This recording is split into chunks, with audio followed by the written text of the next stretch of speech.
Today we're making carrot and ginger soup, a patient favorite here at NYU Langone Health. Hi, I'm Chef Jeffrey Held. Welcome to Cooking for Wellness. Joining me today is Dr. Alan Schlechter, Clinical Associate Professor in Child and Adolescent Psychiatry and co-teacher of the Science of Happiness at New York University. Today we're talking about how what we eat can affect how we feel.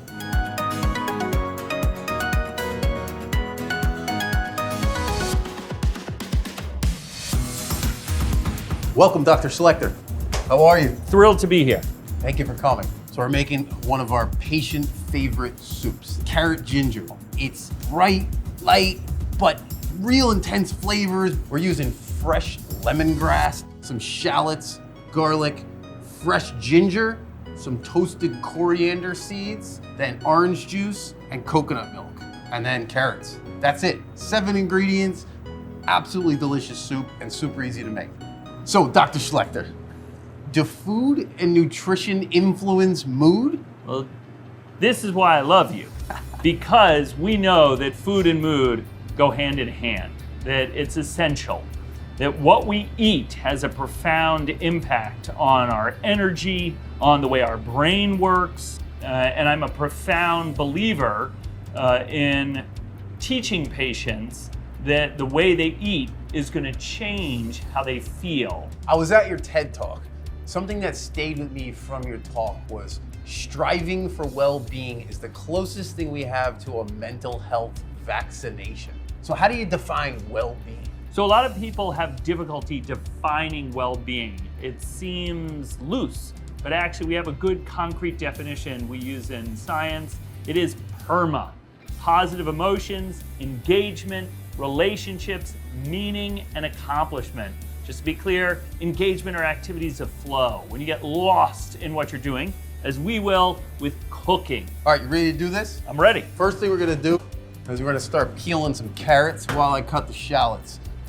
We're looking for about 3 pounds of carrots. That's a lot of carrots. Shallots are like onions, mellower, sweeter, more gentle family member. They're the ones you want to come to Thanksgiving. Yeah, there you go. So you're gonna add a little bit of olive oil. I'm sweating the shallots. That means low to medium heat. I don't want color. I'm not sauteing, I'm not caramelizing. I want it to be slowly developed flavor. I usually give just a little bit of salt anytime I'm sweating a vegetable. It helps the moisture come out. I'm gonna add some garlic cloves. Now this is just whole garlic clove, cut open, peeled, and just smashed on the cutting board and kind of more or less left intact. So I'm giving these carrots just like a rough chop. Now you might think to yourself, we're gonna cook these carrots down for 45 minutes in water and aromatics. Why do I gotta cut them? Well, carrots are very, very fibrous. Just like an avocado, you always wanna score it. You wanna break down those fibers. It helps it cook more smoothly and the soup will end up being much smoother in the end. Shallots and garlic were soft, carrots go in. Your Science of Happiness class is a huge success. Like I read it's the most popular elective in the curriculum. What's one takeaway students get to use immediately? The thing they walk away with is the idea that you can have well-being and you can also have excellence. And I think a lot of people think you have to be miserable to be successful, but you don't. And that you're actually more likely, if you're eating well, if you're sleeping well, if you're moving, you're actually more likely to be successful. So we gave a little bit of sweat to the carrots, but we're not gonna worry about it too much. We're gonna go ahead and add 3/4 of a cup of fresh orange juice. That gives that it's really wonderful, sweet, bitter balance to the fatty coconut milk. We're gonna add that as well.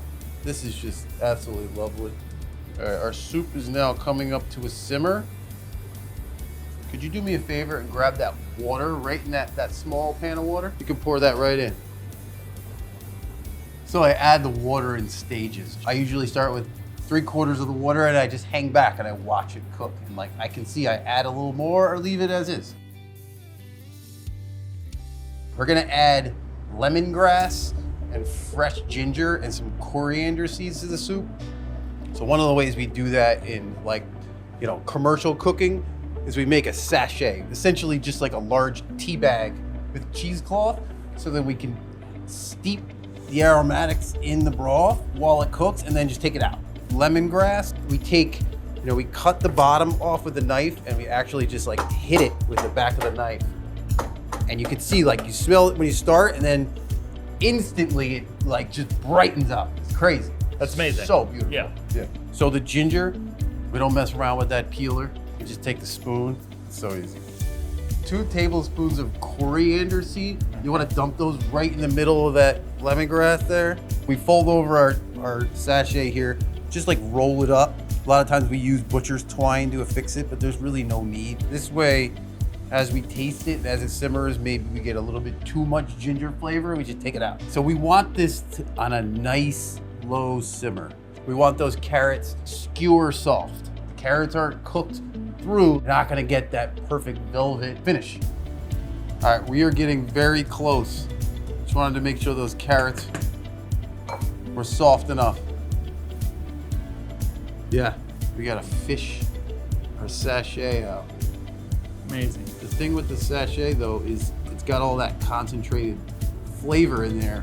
So I try to kind of let it, I don't want to waste any of it, Try to push out a little bit of the juice. So don't be quick to throw away and discard it.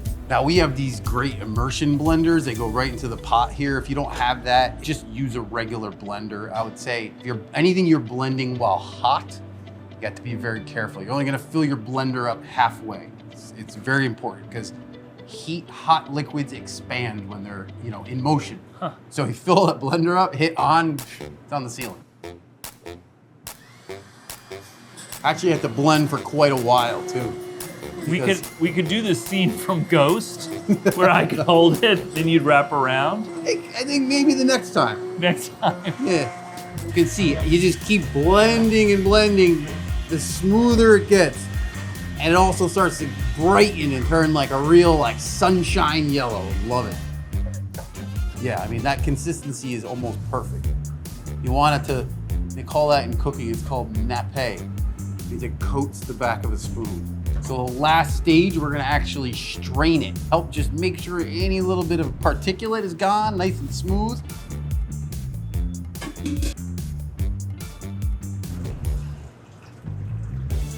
This is another technique. Take your ladle and just tap on it. You don't want to actually push in because then you're pushing the fibers through. See, look at that. Gorgeous. All right, you ready to taste this? I'm ready to taste this. Your hard work. Take a little bit of olive oil. Those drops will just stay suspended right on top. A little bit of toasted coriander, carrot top. We don't even need this. No. Cheers. My friend, cheers to you. Smell that. So simple, but for me, that's comfort food. I taste the orange juice, I taste the ginger, I taste the lemongrass, everything. Love it. Dr. Schlechter, thank you so much for being here today. It was great having you in. I think you did great work, or we did great work. Any final words for our viewers? I think cooking together brought me joy. I think drinking this is bringing me joy. I wish everyone a wonderful new year and a year with a lot of well-being. I'm Chef Jeffrey Held. This is Cooking for Wellness at NYU Langone Health. Make yourself this nourishing bowl of soup, and we'll see you next time. For more episodes, check out our YouTube playlist.